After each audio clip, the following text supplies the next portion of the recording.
Whitney Houston, seorang diva sejati yang telah menjadi salah satu ikon terbesar di dunia permusikan. Seorang penyanyi legendaris yang telah memikat jutaan orang dengan suaranya. Hal tersebut tentunya selaras dengan pencapaian dia yang telah memenangkan banyak penghargaan selama karirnya sebagai penyanyi. Bahkan, dari zaman dia debut pun, albumnya dikatakan sebagai salah satu album debut terlaris oleh seorang penyanyi wanita.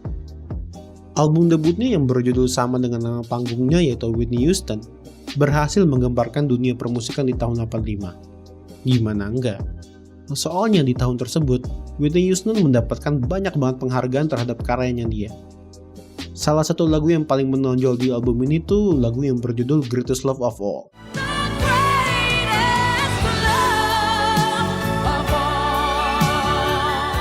Lagu ini tuh sebenarnya udah pernah dinyanyiin sama George Benson di tahun 77 buat soundtrack dari film The Greatest.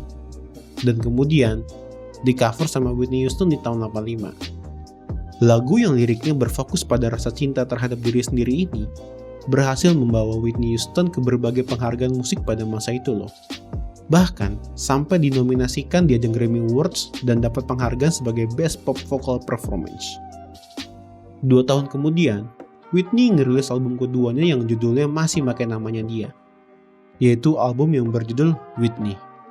Album tersebut ngelanjutin kesuksesan dari album sebelumnya loh. Nggak tanggung-tanggung, total lebih dari 20 juta kopi berhasil kejual di pasar industri musik pada saat itu. Dan hal itu nggak lepas dari salah satu lagunya dia yang paling populer sepanjang masa, yaitu lagu yang berjudul I Wanna Dance With Somebody. Lagu ini berbeda dari lagu-lagu terkenal Whitney sebelumnya yang kental banget sama aliran musik balad. Kali ini, dia memakai musik yang lebih ngebeat dan lebih energik. Makanya nggak heran, dengan musik yang asik dan lirik yang gampang banget buat diingat, lagu ini jadi terkenal banget di berbagai kalangan di masa tersebut. Kesuksesan Whitney Houston berlanjut sampai tahun-tahun berikutnya.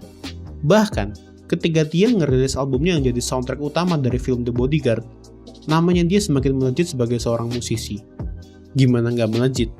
Terhitung sampai saat ini, lebih dari 40 juta kopi berhasil terjual di seluruh dunia loh. Gile nggak tuh? Hal tersebut tentunya ngebuat album ini berhasil ngeraih penghargaan Album of the Year di ajang Grammy Awards. Dan salah satu lagu yang benar-benar berkontribusi sama kesuksesan album tersebut adalah lagu yang berjudul I Will Always Love You.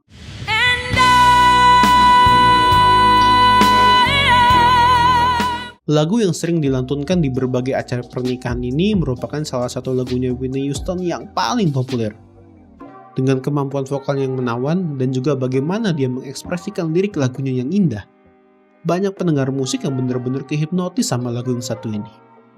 Gak heran kalau lagu ini berhasil ngedapetin penghargaan Records of the Year dan juga Best Pop Performance di Grammy Awards. Pokoknya di tahun itu benar-benar tahunnya Whitney Houston banget lah. Beberapa tahun setelahnya, tepatnya di tahun 98, Whitney Houston kembali menggemparkan publik karena berkolaborasi dengan seorang diva terkemuka lainnya, yaitu Mariah Carey. Mereka berdua berkolaborasi untuk menyanyikan lagu sebagai soundtrack dari film Prince of Egypt, yaitu lagu yang berjudul When You Believe.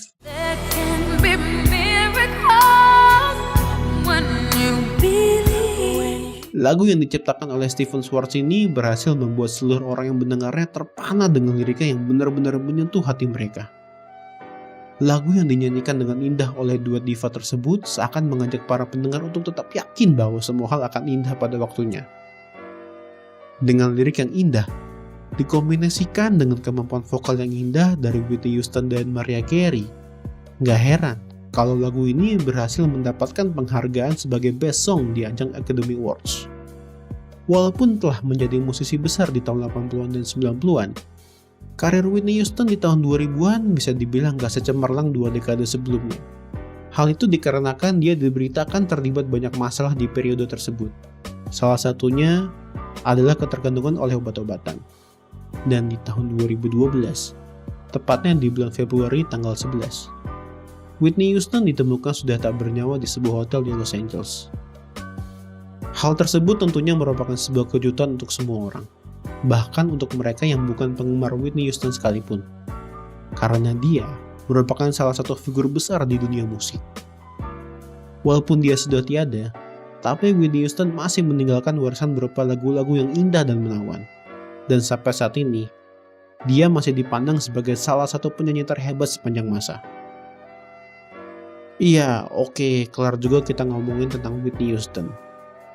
Panjang juga ya. Padahal itu udah banyak yang gak dijelasin sampai ke detailnya loh. Gimana menurut kalian tentang penyanyi yang satu ini? Apakah di antara kalian juga ada yang emang fans beratnya Whitney Houston? Coba dong di-sharing pendapat kalian di kolom komentar.